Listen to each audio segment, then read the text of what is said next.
Welcome, everyone. Welcome to the North Carolina Department of Information Technology's Q4 BEAD and Digital Equity Update webinar. My name is Crystal Dickerson. I'm the Communications and Marketing Manager for the Division of Broadband and Digital Equity. I have a number of my colleagues here, whether they are on screen or behind the scenes. We are very excited to give you some updates on what's been happening in BEAD and digital equity. Today, we will be using the chat feature. So if you have any questions, please put them in the chat. We will answer them at the end of the webinar.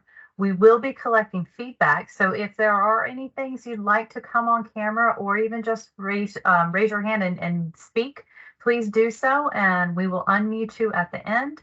So we really welcome your feedback. Without further ado, I'm going to hand it over to Emily Ganji. Good afternoon, everyone. Thanks for joining us on this Monday afternoon. I hope you all enjoyed the weekend and are ready for the first week of December. I'm the Policy Director for the Division of Broadband and Digital Equity, and I'm going to provide some updates about our BEAD planning since we were last together for a webinar in September, and give you a preview of what's to come in 2024, particularly in the first quarter of 2024. When I finish with that, then I'm going to turn it over to my colleague, Maggie Woods, who's the Deputy Director of the Office of Digital Equity and Literacy, who's leading our digital equity planning effort. The BEAD planning and digital equity planning are happening in parallel and are very much coordinated and collaborating. So that's why we do these webinars together.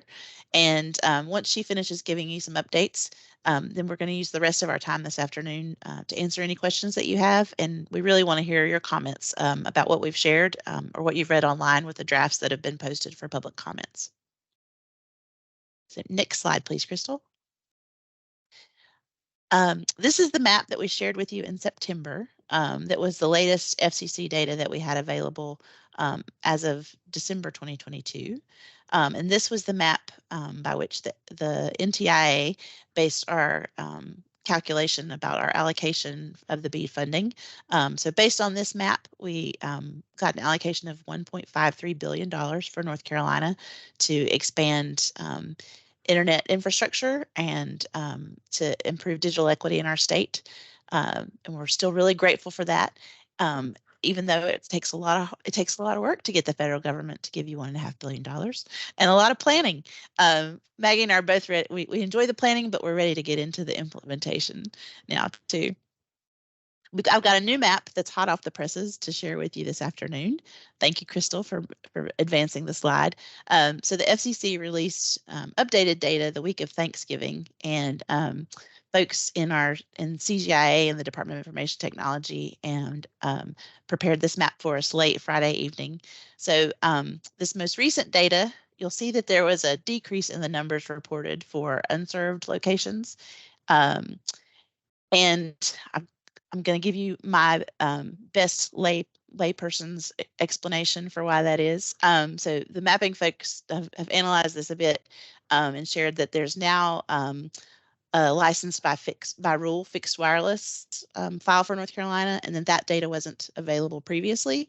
And so a large chunk of the difference in the unserved locations are based on more licensed by rule fixed wireless being reported in our state and reporting serving at the speeds required to be considered underserved or served. And the other difference in the numbers is based on new service or improved service being reported for those other locations. So we want to continue to see these numbers go down as we make investments of these state and federal funds to extend service across our state, and as the internet service providers in our state invest their own funds as well to expand service. We keep tracking these numbers and making sure our mapping is as up to date as possible, and we'll also continue to submit challenges on behalf of the residents and businesses in North Carolina if we find what we believe to be inaccuracies in the data that the FCC is reporting. So moving on from that mapping update, for folks who may be joining us for the first time, You'll hear us, we try not to use acronyms, but we do use BEAD because to say broadband equity, access, and deployment every time is just too long. So that's what we mean when we say BEAD. That's the federal program that the NTIA is administering as part of the bipartisan infrastructure law. So as I mentioned earlier, North Carolina received an allocation of $1.53 billion to connect all North Carolinians to reliable high-speed internet access. We shared here some of the ways that that funding can be used. Its primary purpose is for infrastructure, to extend infrastructure to homes and businesses in our state. Once we have assured NTIA that we're going to be able to do that, we can also use the funds to make upgrades to the infrastructure provided for community anchor institutions in our state.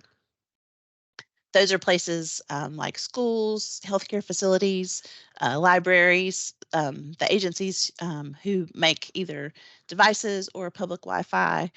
Basically, they help folks in the community to connect to the internet and do what they need to do apart from their homes and businesses. And of course, we're using some of the money for mapping and data collection, such as the mapping analysis that I shared with you briefly earlier. Once we've served all the homes and businesses in the state and made any upgrades that are necessary to get community anchor institutions in our state 1 gig symmetrical service, then we can also use any remaining funding for digital equity activities. So everything else that's necessary for folks to be able to get on the internet, that involves affordability, access to devices to connect to the internet, and the digital skills that they need to do so safely and effectively. So we're hoping to have some money left from BEAD to do those things, to contribute to the digital equity plan that Maggie's going to tell you about later. Next slide, please. We also like to update you on the timeline. So I'm a person who makes lists and loves to check things off my list. So I get excited every time we get to turn one of these dots orange. So since we were last together in September, we posted our BEAD initial proposal for public comments in November, and we'll be accepting comments until tomorrow. So if we haven't heard from you yet, please share your thoughts with us today. And you can also send your thoughts to us by email, and we'll make sure to put that address in the chat with a link to the draft as well. We really do want to hear from folks about this draft and get the benefit of your insight and input. We'll be going through the comments that we receive starting this week and refining the plan and submitting a final version to NTIA by December 27th. I'm personally hoping we get it done the week before so that we can all take a little time over the holidays and relax and celebrate what we've accomplished. But we will definitely meet that December 27th deadline. Our digital equity plan draft was posted on Friday, and we're really excited about that as well. Maggie's going to share more about that one with you in just a bit, but that one will be available for public comment until January 2nd at noon, and we'll make sure you have the information for where to find that one and to share comments with us by email or in our discussion section this afternoon as well. Then in January, we'll need to submit the final version of our digital equity plan to the NTIA, and NTIA will inevitably have feedback for us about both the BEAD initial proposal and the digital equity plan. And so they refer to that process as curing. So we'll be going through that curing process with them at least in January and February, hopefully not too far into the new year, but they are getting 56 of these plans for BEAD and digital equity at the same time. So it may take a little while. Some highlights for what's coming in 2024. We will begin the challenge process for the BEAD funding for the mapping to determine which locations are eligible to receive BEAD funding to get internet access to those places. And we'll also start the subgrantee selection process to determine who will receive the BEAD funding in the form of grants that the state will administer until 2028. And then sometime in 2024, NTIA will open their digital equity capacity and competitive grant programs. The capacity grants are just for states. They'll determine an allocation for each state like they did for the BEAD program as well. And then the competitive grant program will be open to other levels of government, other nonprofit organizations, education institutions, a whole host of folks will be able to apply for those. And our division wants to support other agencies in North Carolina in applying for those competitive grant funds as well. And then both these programs will be ongoing and being implemented until 2028. And one other key milestone will be that our BEAD final proposal will be due sometime in 2025, depending on when our initial proposal is approved. The final proposal will then be due 1 year from that date. So once our initial proposal is approved, we'll know when the final proposal will be due as well. Next slide, please, Crystal. One to mention again for folks who may not know, we completed the BEAD 5-year action plan in the summer. We had posted a draft of that and got the benefit of public comments on that one and refined it and submitted it to NTIA in July. We're pleased that that plan was approved in August, and it's available online anytime for you to reference. We'll drop a link for that too in the chat. The way NTI explained it that I think is helpful is that this 5-year action plan was more strategic in nature. So it was the strategy, the big vision for the state. And now the initial proposal is much more tactical.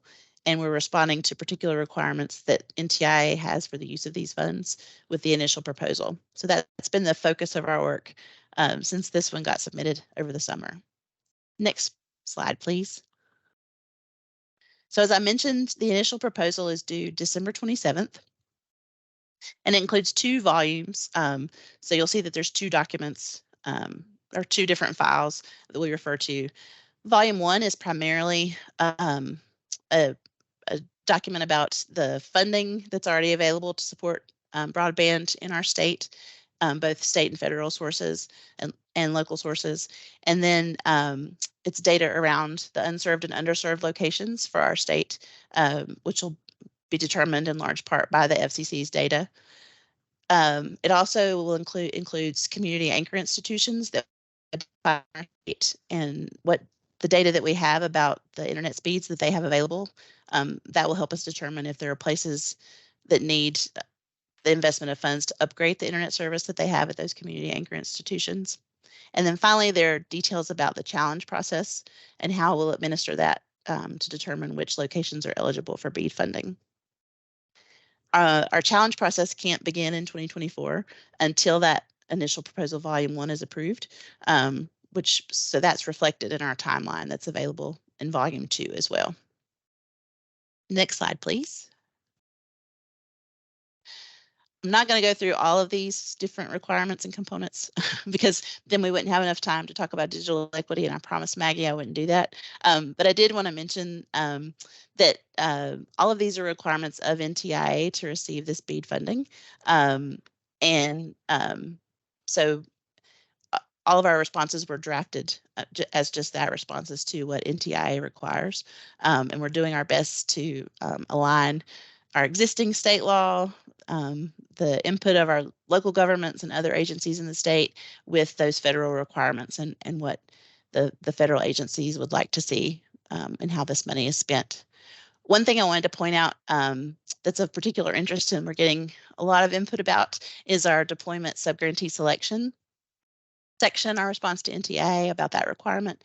So this is how we'll select which internet service providers are eligible to receive these funds and how we'll award particular projects.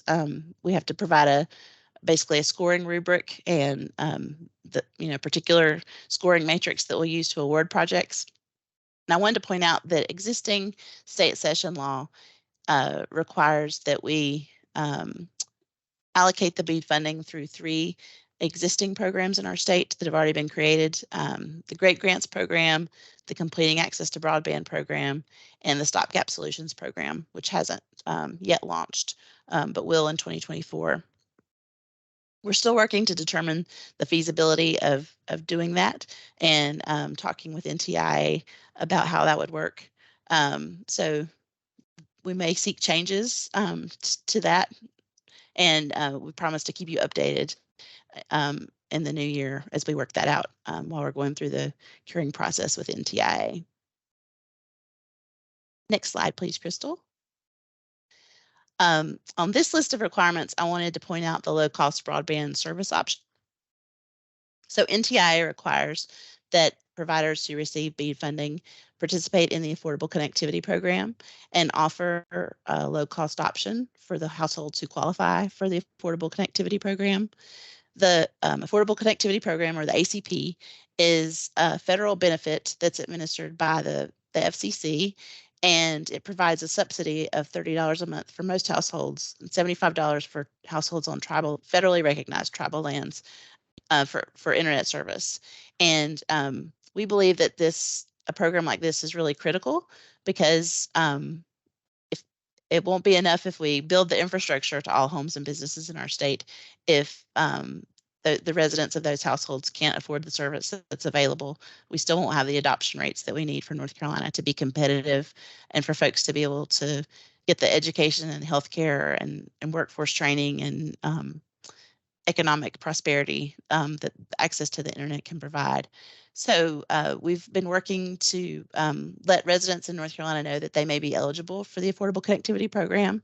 We have a goal to get 1 million, help 1 million households be enrolled in the program by the end of this year. We've currently got about 870,000 households enrolled in the program, and we believe that that's had a major impact on our adoption rates and the percentage of households who are subscribing to the internet in our state. The reason I'm going into this long explanation is that, as some of you may know, the Affordable Connectivity Program is projected to run out of money from congressional appropriations sometime in 2024. And a lot of folks like our Division of Broadband and Digital Equity and other agencies have been raising concern about that with our congressional representatives. And our state's governor, Governor Cooper, led an effort with Governor Spencer Cox from Utah, to draft and share a bipartisan letter from 26 governors in our nation, urging Congress and the White House to take action and to appropriate additional funding for the Affordable Connectivity Program so that the 870,000 households in North Carolina and all those in other states and territories will continue to be able to subscribe to the internet with that subsidy that's provided. So if you have thoughts about whether the Affordable Connectivity Program should continue, I would urge you to contact your congressional representatives as well. Next slide, please, Crystal. Another key part of our work this fall has been developing a broadband workforce plan for the state of North Carolina. There's a draft of that plan available online for public comments as well until tomorrow.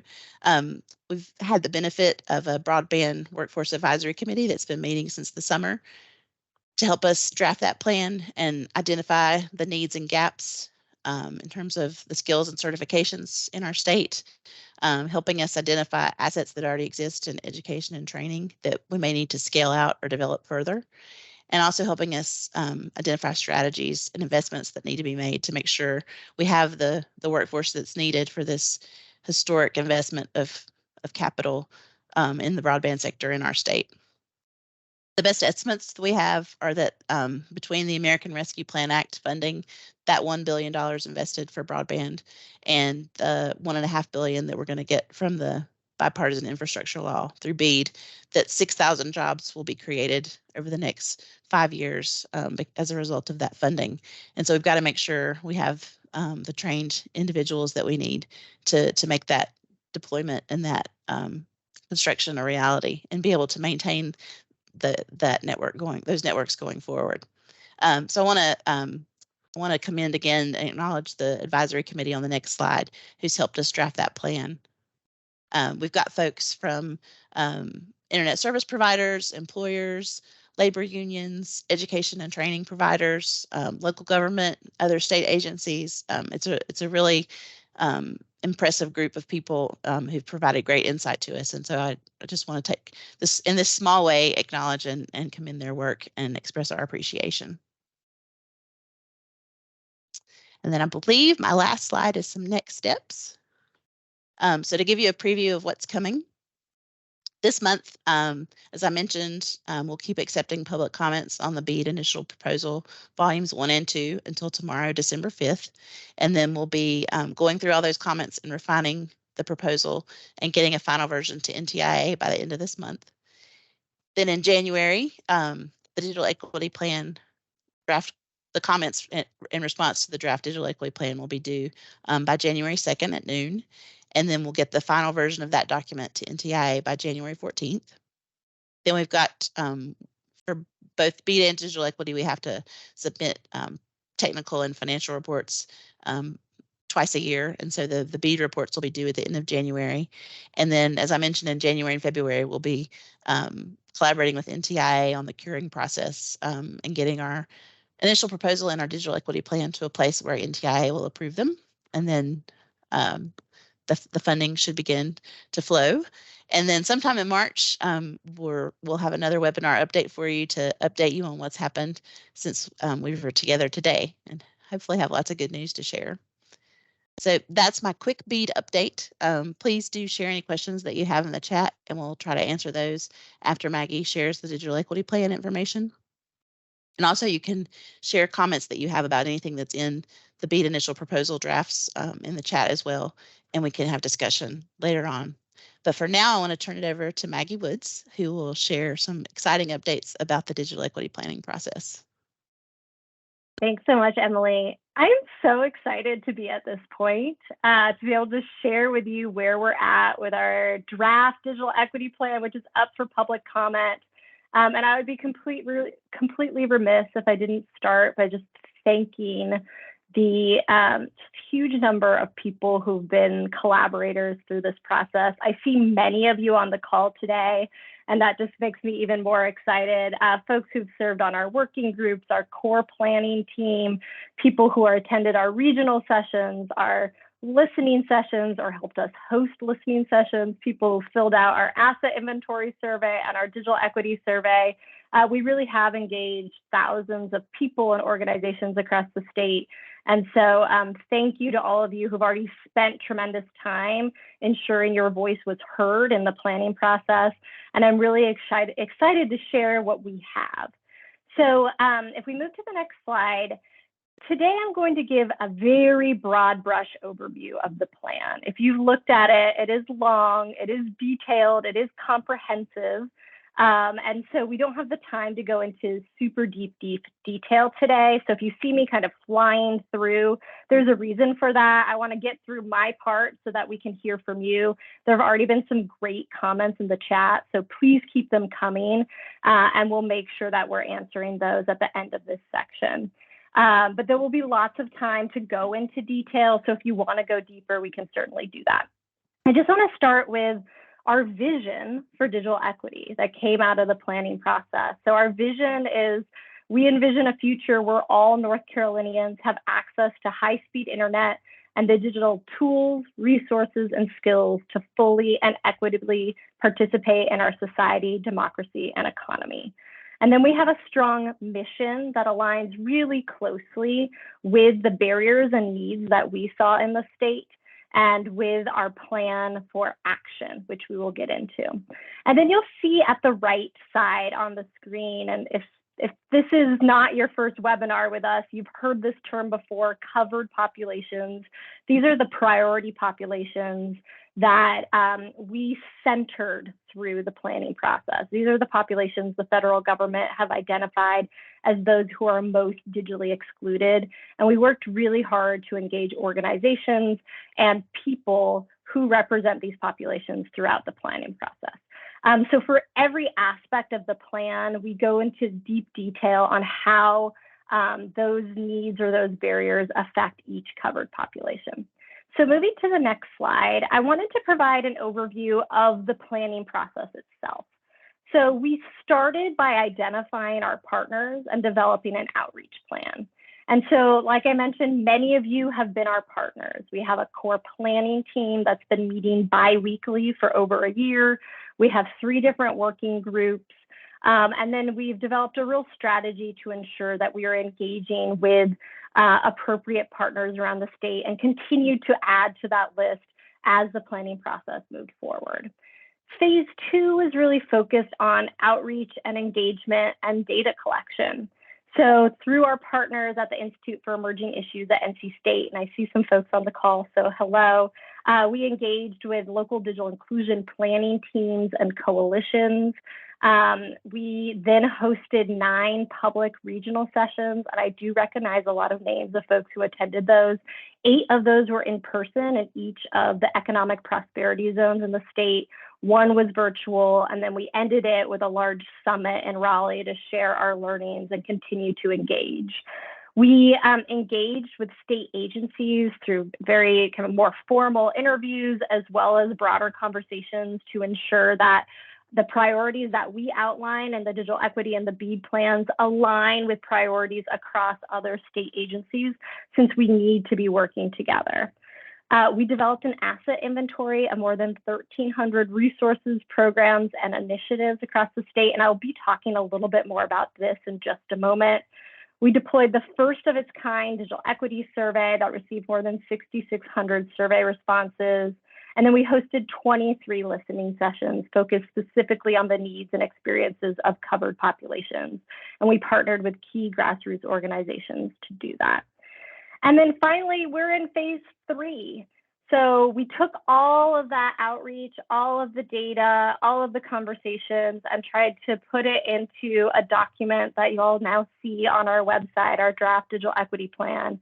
But we know in many ways this is just the beginning, right? We think we have a really strong framework, but through your feedback and through your public comment, it will get stronger. And because, you know, this is iterative, right? So even once NTIA accepts our final version, there might be moments where we come back to the public and there's reason to change it, right? So this will continue to be an iterative process, even as we finalize the plan and officially publish it, likely in the spring. So moving to the next slide, I wanted to start with assets. So what do we know about the state of digital equity, and what do we have already in North Carolina? So we set upon identifying key resources, programs, initiatives that are meeting digital needs across North Carolina. And so we deployed an asset inventory survey, and we had 258 responses to this pretty comprehensive survey. We also analyzed all of the 27 county and regional digital inclusion plans that represent 48 North Carolina counties and the Qualla boundary, and identified 571 programs or assets through that scan. Then in partnership, I said we were partnering with other state agencies. We partnered with the Division of Aging and Adult Services. They did a broadband survey for all of the senior centers in the state and received 122 responses from that, which we were able to integrate into our asset inventory. And then finally, once we had all of that, we were able to kind of dig deep into certain counties that we thought were underrepresented, and we're able to bring in and fill some more gaps and identified 23 assets through that kind of deep dive scan. I'll say this asset inventory is counting, right? These numbers are as of October, but already I think we've added some more. I think we're getting closer to 1,400 assets, and we hope that this will continue to increase throughout public comment period as well.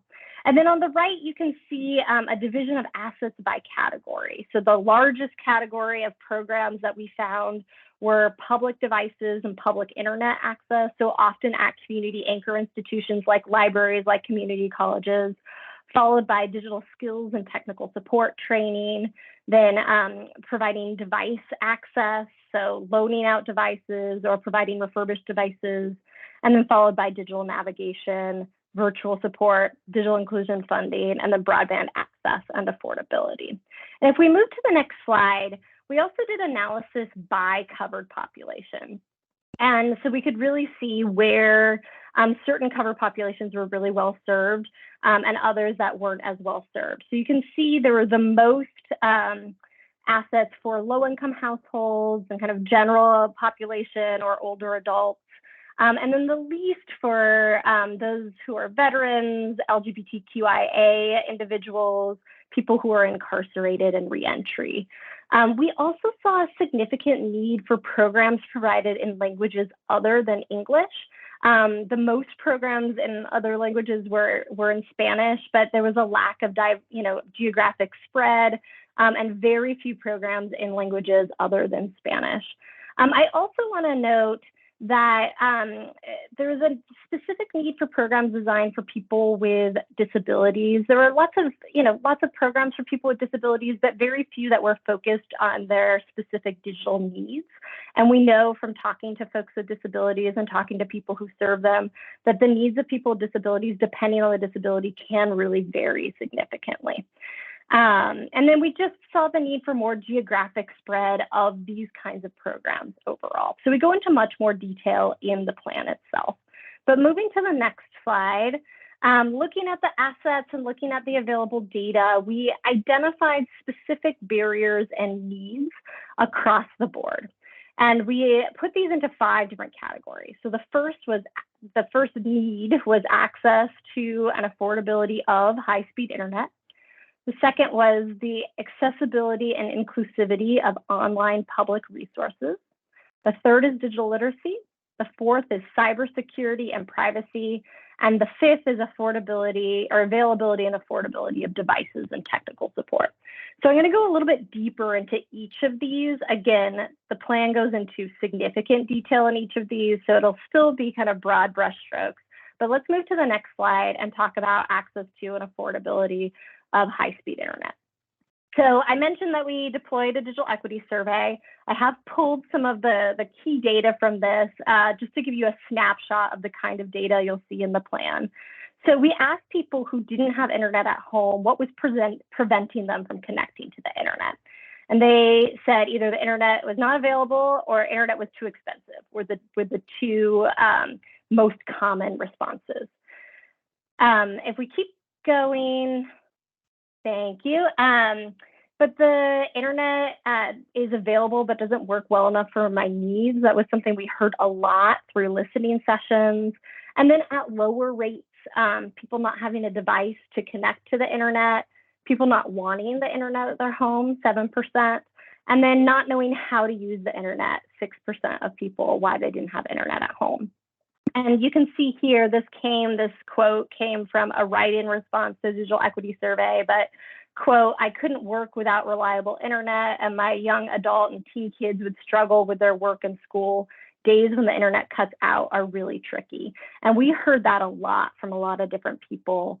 And key kind of barriers or needs that we heard were limited service providers in areas around the state. So lack of competition, people had to go with the service provider that was available, even if it was very expensive or the service wasn't what they wanted. Inadequate broadband coverage, needing more public Wi-Fi in downtown areas. We heard this from a lot, particularly in rural areas, of needing to go, if the internet wasn't at home, needing to go somewhere to access internet, but the kinds of places you could go were pretty limited. Of course, needing more reliable and affordable service, and just the need for the access itself, the infrastructure, which is why the BEAD program is so important. So moving to the next slide.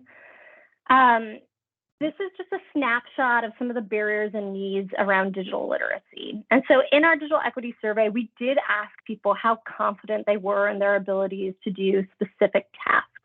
And if you look at the bottom, these are the ones where people feel the least confident. So accessing or applying for government services, using video applications like Zoom, finding educational content, searching or applying for jobs, using word processing systems. So you see here, this was a quote from one of the listening sessions we did with people in reentry. And it says, "If I had the digital skills, it would have made the transition to get on my feet sooner and easier."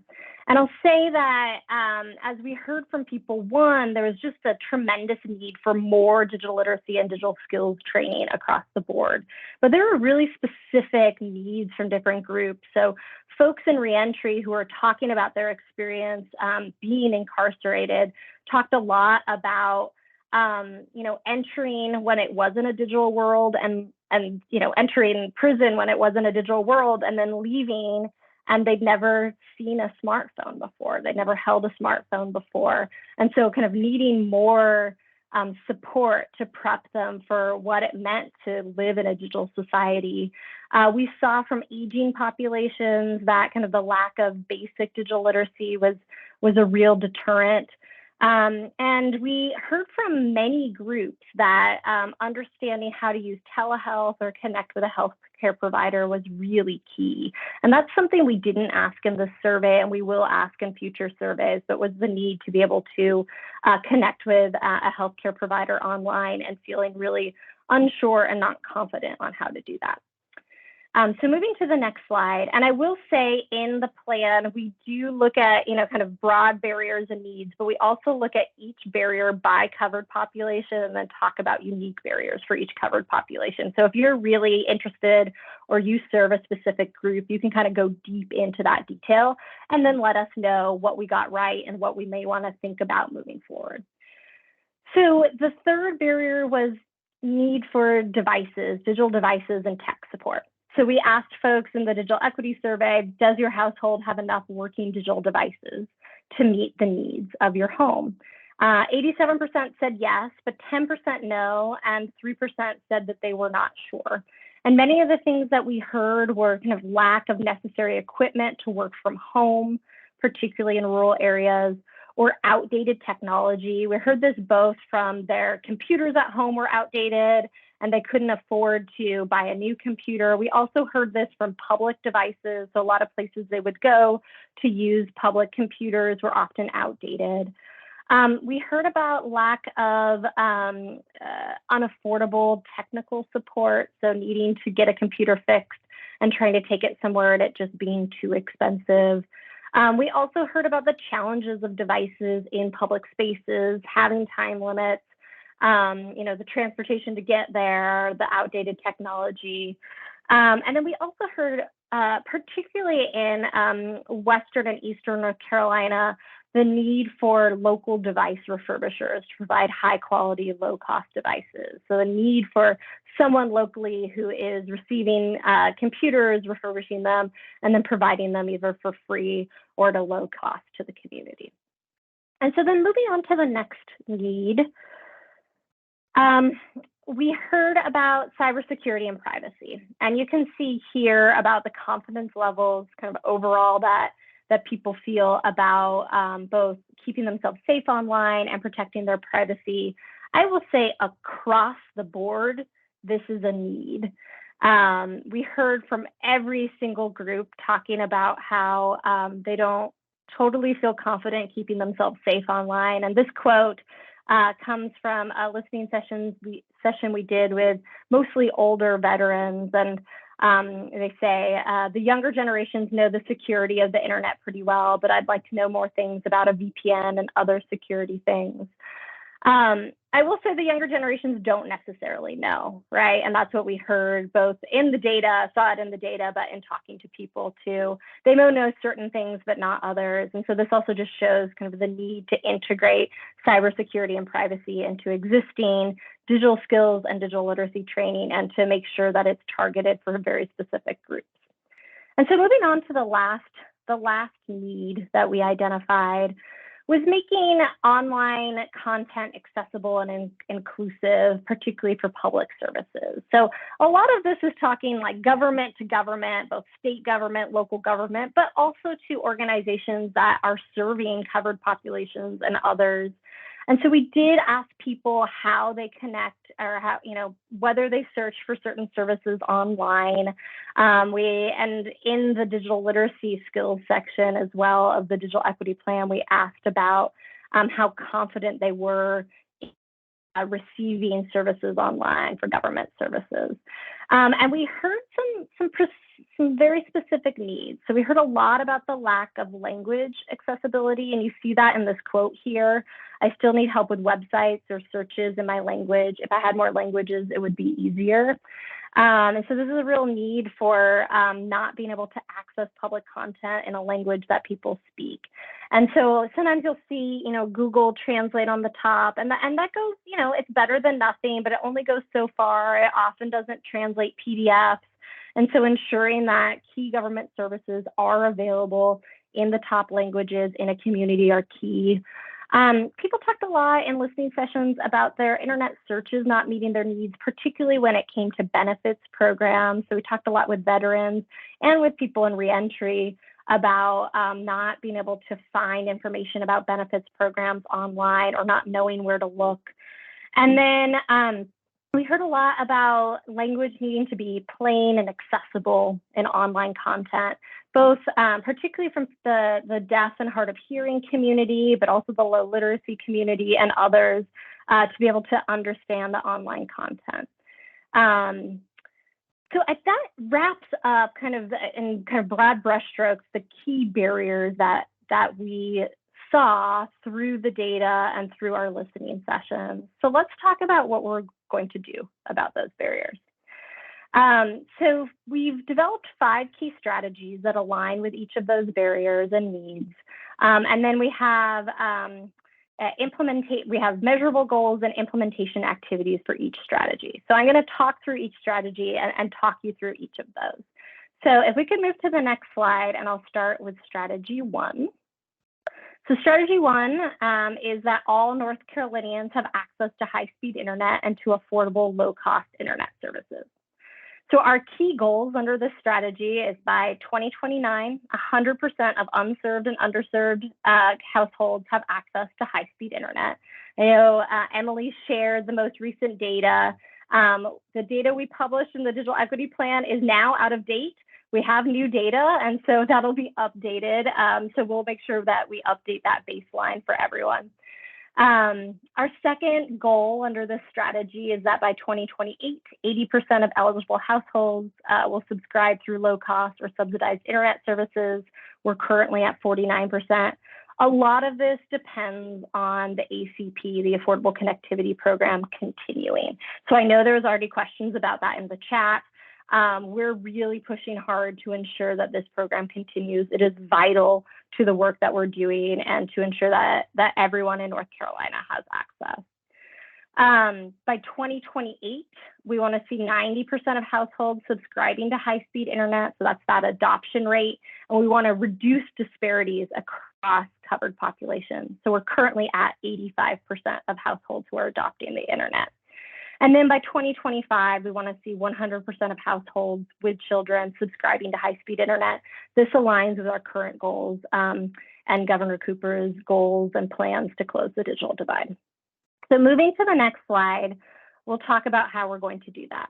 So for each strategy, we not only have goals, but then we have implementation activities. And if you go into the plan, each implementation activity has details and has activities under those. So I'm kind of still talking high level, but we can go deeper. So implementation activity 1 for strategy 1 is to support the state's BEAD program plan objectives and implementation to ensure alignment with North Carolina Digital Equity Plan goals. So a lot of this activity is focused on that low cost option that is part of the point system and criteria for BEAD subgrantees. It also talks about ensuring equity in the workforce plan that Emily mentioned earlier. Implementation activity 1.2 is supporting anchor institutions to improve and expand free public Wi-Fi locations. So again, that's in alignment with the BEAD plan and ensuring not only the process of identifying all of these community anchor institutions, but ensuring that they have access to high-speed internet and then can make sure that those are available to the public.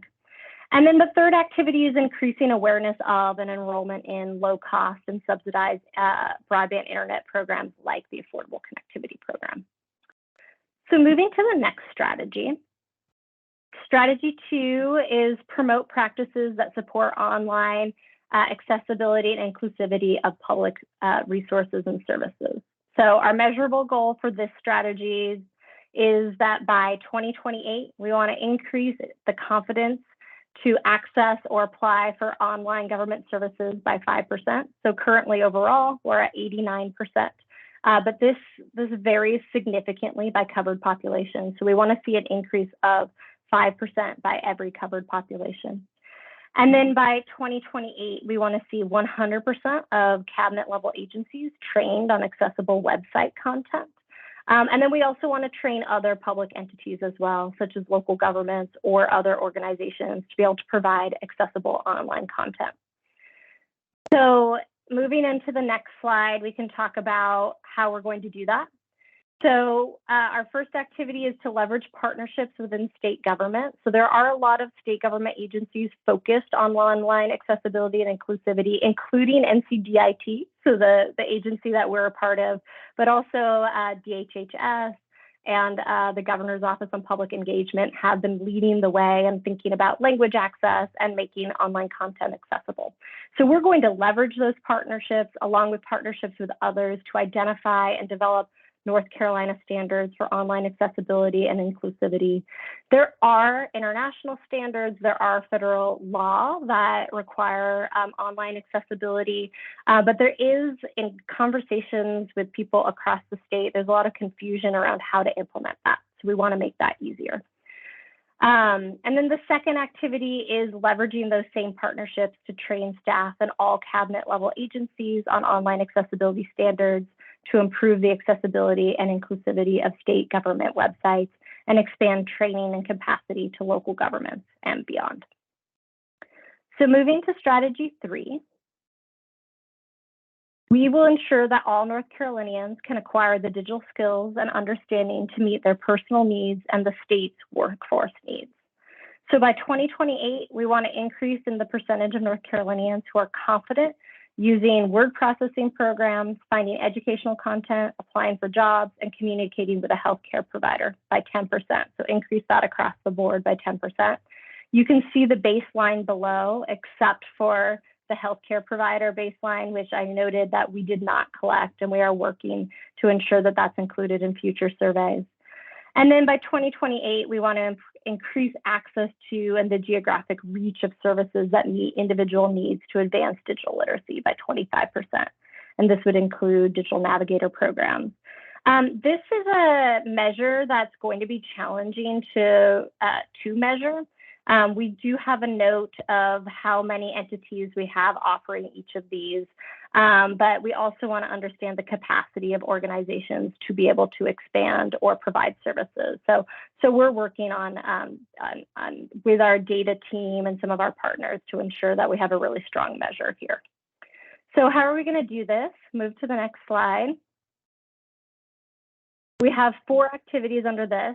The first is to partner with workforce and education agencies at the state and local level to identify and adopt high-quality digital skills standards, including digital privacy and cybersecurity standards and digital health literacy standards. The state does not have standards for digital literacy at the moment, and we do get a lot of questions on, I'm developing a curriculum, or I know of curriculums, what should be a part of it? So we need to work together to find alignment and agreement on what are our standards at the state level. The second activity is build on lessons learned from existing digital navigator programs to expand services across the state. We have some really strong programs in the state that are providing digital navigation and other digital literacy services. And so we need to leverage what is working and how do we continue to expand that across the state. We want to leverage digital navigator and digital literacy programs to expand partnerships with organizations serving covered populations to meet their specific digital literacy needs. This is really key. We heard this from many, many people in focus groups of the need for to receive digital skills from people who look like them, who speak their language, whether their specific language or speaking the language that they most understand. And so this is really key to ensure that specific covered populations receive the digital literacy training that they need. And then the fourth activity is leveraging existing partnerships with state education agencies to engage students and families in digital literacy programs. Again, across the board, we heard the need that families are struggling to keep up with the digital needs of the students they have in the K-12 system. And so how do we ensure that parents are brought into the fold and are trained appropriately? So moving to the next strategy, only 2 more strategies. Strategy 4 is promote practices and leverage tools to ensure online privacy and security. So by 2028, we want to improve confidence and ability to protect personal data online by 10%. And so we're going to do this in the following ways in the next slide. We will partner with, so this is a crossover from activity 3.1, but we'll partner with workforce and education agencies to adopt digital skills, including digital privacy and cybersecurity standards. This is something that's often missing from digital literacy curriculum, is that privacy and cybersecurity. How do you keep yourself safe online? And we need to ensure that those standards are integrated. And that moves us to activity 2, which is to integrate cybersecurity and privacy training into curricula developed and implemented by digital navigators and other digital literacy efforts across the state. And then finally, moving into strategy 5, we will ensure that North Carolinians have access to digital devices to meet their needs. So our measurable goals: by 2028, 100% of the population will have access to a quality public computer through a community anchor institution. And so this means that no matter where you are, you do have a place that you can go to access a high quality computer. You can see, we know, have an idea of the current organizations that are providing this, but we do need to do a little bit more digging to understand exactly what their capacity is. By 2028, 95% of North Carolina households will own a working large screen internet capable device that meets their needs. So we're currently at about 92% of households according to census level data. And so while having access to a public device is really important, device ownership is kind of what we consider the gold standard. So that's why you see those separate goals. And then finally, by 2028, we will increase in the geographic spread of organizations offering low-cost computers and technical support. So we do know that we have 193 organizations providing device access and 4 key nonprofit device refurbishers in the state. So the way we're going to get here is 4 more activities under this strategy in the next slide. The first one is to increase public access to devices at community anchor institutions. The second is to increase the supply of no-cost and low-cost devices in North Carolina's device distribution system, so that we know that even if we were to kind of snap our fingers today, there's to get devices to everyone who needed it, we don't actually have the supply for it. And so working on that supply challenge. The third is developing and sustaining a high volume refurbishment and distribution system that supports the efficient movement of devices throughout the state and matches computing devices with the unique needs of intended covered populations. So this is really all about equipping device refurbishers, expanding device refurbishers, and also ensuring that devices are prepared and are meeting the needs of covered populations. And so much of this is around making sure people with disabilities have the peripherals that they need, the assistive technologies they need, but also ensuring that people have the computing power that they need. Are you a student who's an engineering student and you need specific computing power? So there is some matching of what people's needs are with the devices in the distribution system. And then finally, utilizing trained and qualified partners for device deployment and technical support. So again, making sure people are trained and qualified to distribute devices to people who need them. So that provides a broad overview of those 5 strategies. And I feel like I've been talking forever and there's so much more detail we could get into. I will note in the plan, we do have a pretty comprehensive timeline, so you can kind of see what we're thinking. And as Emily mentioned, we actually do not know how much funding we will receive yet to implement this plan. But we do think that a lot of the funding we will receive will roll back into grant programs to organizations like you all on this call to be able to meet these implementation activities. So we know we can't do this alone from the state level and expect that the grant programs we've already developed will be the mechanism for future distribution of these funds. So once we hear the funding that we'll receive, we'll make sure that folks on this call and others know, and there'll likely be some prioritization coming out of this plan based on those funds. So moving to the next slide, I want to talk about what's next. So the plan is up for public comment. Please look at it. Please make comment. Share it with your network to make comment. You can email your comments to digitalequity@nc.gov using the subject line Digital Equity Plan Comment by noon on January 2nd. As Emily said, we'll be reviewing all of that comment and making changes, improving the plan, and then we will resubmit to NTIA by January 14th.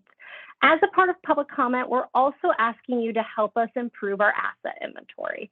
So we're very proud of the over 1,300 organizations, resources, programs that we've identified, but I'm hearing every single day about programs that I'm just learning about, which is great. That means we're doing our job well, but it means we need to continue to update this on a very regular basis. So if you look at that list and you don't see a resource organization initiative that you're like, how did they miss that? You can let us know in a very, very easy form, and then we will do the legwork to make sure that that's included in the updated asset inventory. So I'm going to stop there, and I think I've seen all sorts of chat messages go by, and so now is the moment to ask your questions, make your comments, and I'll pass it back to Crystal to help us do that. Yes, thanks, Maggie. Thanks, Emily. We have received a number of questions in for the chat. We have gone through and answered most of them. However, I'm going to go back and read some so that, if that's okay, so that everyone can hear what we've gone through so far. If you have additional questions, comments, or whatever, please put them in the chat or raise your hand and I can unmute you, and you're welcome to give feedback that way. So we'll start back here. Yes, the presentation is being recorded and it will be available at ncbroadband.com/BEAD, which is also here on the website. On the slideshow. Can we still provide input on those agencies being only identified distribution avenues? Can I pose that one to the group? And I believe that came from Robin. It did. Yes, Robin Hamilton. Robin, are you on the call? Okay, you're raising your hand. Maybe you could provide some clarity on that for us. Okay, let me.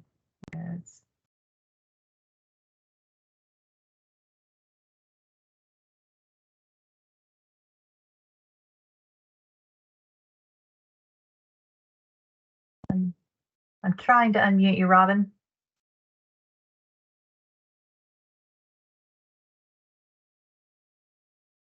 Robin, can you speak now?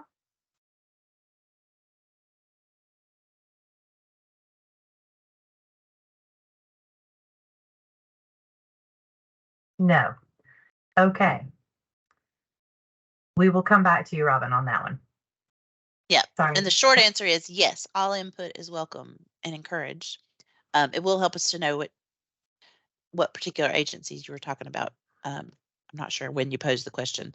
So to give you a more specific answer, we'll need a little more information. Thank you, Robin, for being with us. Okay. I am trying to allow camera for another person that's raising their hand, Kashav. You should be able to unmute yourself.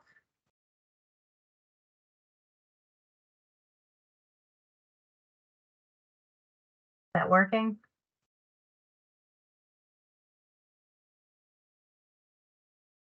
Allow mic for attendees. Here we go. Allow camera for attendees. Here we go. There we go. Perfect. You can ask your question now, Kashav.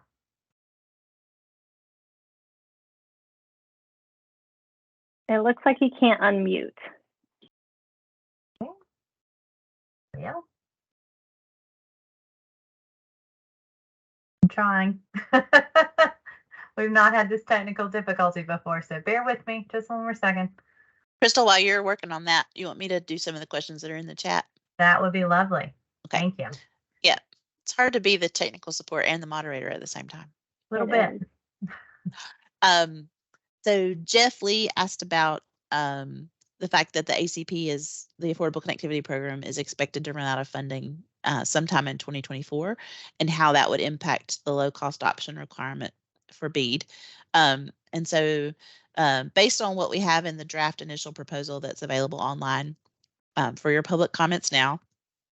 Subgrantees are required to participate in the Affordable Connectivity Program and make sure that their customers are aware of its availability and the low-cost service option that they provide. In the event that ACP goes away, if there's a successor broadband subsidy program that comes after the ACP, the subgrantees would be required to participate in that, or if the ACP goes away but then gets renewed later, they would still be required to participate. And if there's not if the ACP goes away, which we hope doesn't happen, and there's not a successor federal subsidy program for low-income households, then the subgrantees who receive BEAD funding would still be required to offer the low-cost service option, at least to the households who meet the eligibility criteria for the Affordable Connectivity Program. So no, that was a long answer based on various things that could happen. Thank you, Emily. Yeah, and so comments and input about that are welcome too, because that's the draft we have now, but we'll be refining it before we submit to NTIA based on your input. Robin, I believe you are able now to unmute yourself and even turn on your camera. Can you let us know if that's the case? Yeah, can you guys hear me? Yes, we can. Also, yay! So no, I can't turn on camera because I'm moving around. But with regard to the question, I was just wondering earlier. I've probably forgotten what my question is, but asking about the distribution. There were 3 agencies that you talked about that would be distributing funds. Could you go into that a little bit more that I heard earlier? That would be the state agencies that are. Oh, okay. Yeah, so I was saying that, thank you for that context. I was saying that according to existing state session law, the General Assembly directed the division to allocate any funding we receive from the BEAD program through 3 existing programs that our division administers. And those are the Great Grants Program, the Completing Access to Broadband Program, and the Stopgap Solutions Program. Okay. I just wanted to make sure I understood more about those particular entities and what their requirements are, because if they're going to be a distributing entity, what should we plan for, expect with regard to them with their holding the pot of money? Yeah, so those 3 programs are all administered by our Division of Broadband and Digital Equity. They have different levels of criteria and restrictions from the state legislature. And so that's what we're working through the feasibility of now is whether those 3 programs as they exist can be compatible with the requirements from the NTIA for the BEAD funding, or whether we need to seek some changes to state law. Okay, awesome. That was my concern, to figure out whether or not that might be a challenge. So excellent. Thank you. And Robin, though, that for the digital equity, implementation, it doesn't have to flow through those programs. And again, we don't know what our formula funds are going to be, but say organizations like the Urban League would likely be eligible entities for any grants that we would provide through those funds. Okay. And the reason I'm asking the question is, as you can imagine, and I remember sitting in some of the sessions, there's a lot of smaller entities, right, that want to figure out, how do I participate? So how do we, a big organization like the Urban League, support, right, getting some of that funding down so that we have a greater impact? So that's what I want to understand. What are the requirements of these other that might be those that distribute or have influence on distribution of those funds, so that we can assist with getting those funds out to smaller mom and pops, or that are particularly in the rural areas? Yeah, great question. I'm going to put our Digital Champion Grant program in the chat. So also a plug for that program, which is currently open right now for applications for nonprofits, local governments, regional entities, higher education institutions who want to develop or expand digital inclusion programs can apply for that. Likely the guidelines will be very, very similar. And so that can be one way to kind of start thinking about how to prep smaller organizations. And I know we've had a lot of conversations around how do we build the capacity of smaller organizations to either receive funds or to partner with larger groups to then be able to receive sub-grant funds to develop these programs. So that remains a key focus of ours as well. Okay, good. You said you'll put that in the chat, right? I will put it in the chat. Thank you. Okay, now back to Keshab, or Keshab. I apologize if I'm slaughtering your name. You should No be able worries. to- Thank you. There we go. Yeah, it's pronounced Keshav. Keshav, But see? I was getting it all wrong. first and foremost, I wanted to thank you all for the work that you're doing. Truly, this is like a very impressive and well put together presentation and plan based on how you presented it. So looking forward to what's to come. My question is, while you all were presenting your process that you went through putting together the plan and whatnot, I noted that you mentioned that in stage one, you all had developed an outreach plan to go out and reach out to all the stakeholders and whatnot. Either as like a link in the chat or maybe as like a follow-up meeting, email or call or whatever. Would you be able to share some of the details of how you developed that plan or that plan itself?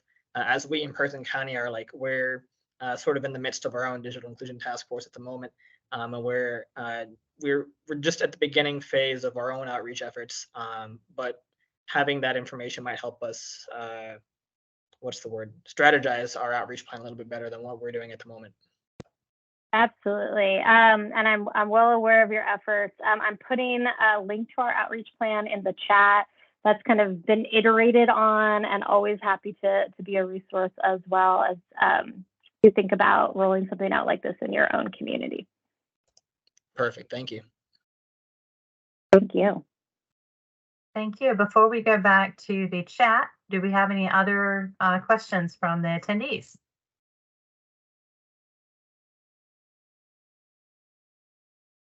Well, there's still time, so we'll head back over to the chat. Let me scroll back up so we don't miss anything. Let's see. So we had some questions about ACP. Based on the initial draft proposal, subgrantees are required to participate in the FCC's Affordable Connectivity Program and ensure that prospective customers are aware of ACP availability for the low-cost service option. Subgrantees are required to participate in any successor program. That's the one I answered while you were fixing the ability you. to turn on your microphone. Yep. Sorry about that. I'm not being helpful. That's okay. I think the only one we've got left from the chat was from Rod, and he asked about whether there would be other rounds of funding programs before BEAD launches, or if they would be offered concurrently. And the answer is that the division's gonna launch the Completing Access to Broadband program early in 2024. We have webinars going on about that program last week and this week too. And so that program will launch using American Rescue Plan Act funding, which is a different source of federal funding. And then we will begin the process of selecting subgrantees for the BEAD funding later in 2024 as well. Thank you. Bethany, we see you had your hand raised. If you could unmute yourself. Hello. Hi. Hey, Maggie. I get to work with her all the time. It's fantastic. So glad to be here. I just want to check on feedback. So I'm actually here kind of representing a ton of kind of divisions within DHHS. They may also be here as well. Our most important question is on the feedback. Is it like, would bullets be helpful? Would screenshots be helpful? What is the best? We want to give effective feedback, and we have a lot of parties that are interested in doing that. So just any kind of details you can give on that. I do see the due date, and I do see who to email, like where to email. Just anything else you can give me would be awesome. Yeah, well, thank you, Bethany, and thank you for already being thoughtful about how to provide feedback and working with others to provide feedback. We really do want feedback, so please send. So just to the group, please comment. Please send us your feedback. We know that we have a solid draft, and we know it can be better hearing from all of you. So that's just a blanket statement. I think for me, because I'm very keyed in on all the sections, and it'll be me and some internal staff, as well as our core planning team, doing kind of the final review of public comment. So if you can tell us where, like in which section it is, and then what specifically, you think that could be improved or could be explained better, or that we missed something, that would be very helpful. Screenshots are great if if it's something big. If you even want to Yeah, I think that's great. We will, if we have questions, we'll reach back out to you as well. If there's like, we don't quite understand what your comment or feedback needs, but that would be very helpful. And we did try to like make it easy by just having it in an email, which is why we didn't do like a form where you had to fill something out based on a section. But yeah, anything you can do to notify us of the section would be helpful. Thank you so much. And noting here as well, I want to make sure that everyone knows we're not just accepting questions here. If you have comments about anything we presented today, we want your feedback, immediate and ongoing. So please let us know. Don't be shy, raise your hand or put it in the chat, and we're welcome to acknowledge and accept it. As Maggie said, we know this plan is good. It can always be improved upon with extra perspectives.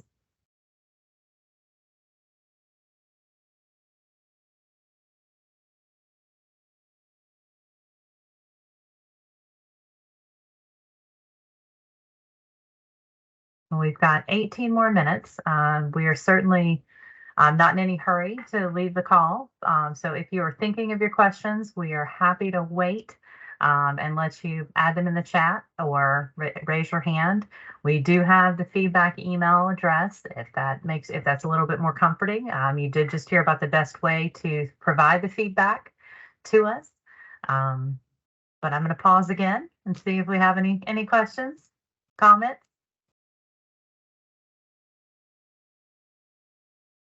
Crystal, there was one in the chat about how we're defining community anchor institutions. There's more about the definition and where it comes from in the written reply that I provided that comes from our draft initial proposal. But basically we mean schools, libraries, health clinics, health centers, hospitals or other medical providers, public safety entities, higher education institutions, public housing organizations, and then what are referred to as community support organizations that facilitate greater use of broadband by vulnerable populations. And those would be some of the folks that Maggie talked about as covered populations when she presented about the digital equity plan. So it could be low-income individuals, folks who are unemployed, children, people who are incarcerated or are re-entering their communities after being incarcerated, and aging adults. And then I think there was a question about whether rural community centers would qualify. And Stephanie Jane Edwards, our wonderful mapping and data lead, who's been on our planning committee for the BEAD and digital equity plans, answered that one in more detail, but those could qualify as community support organizations in that category in the definition of community anchor institutions. And we just had another question from Michael Kelly for the digital asset inventory for the draft plan. How do communities go about adding entities? We do have a form, as Maggie was just mentioning. The form is at ncbroadband.gov/digital-equity-plan.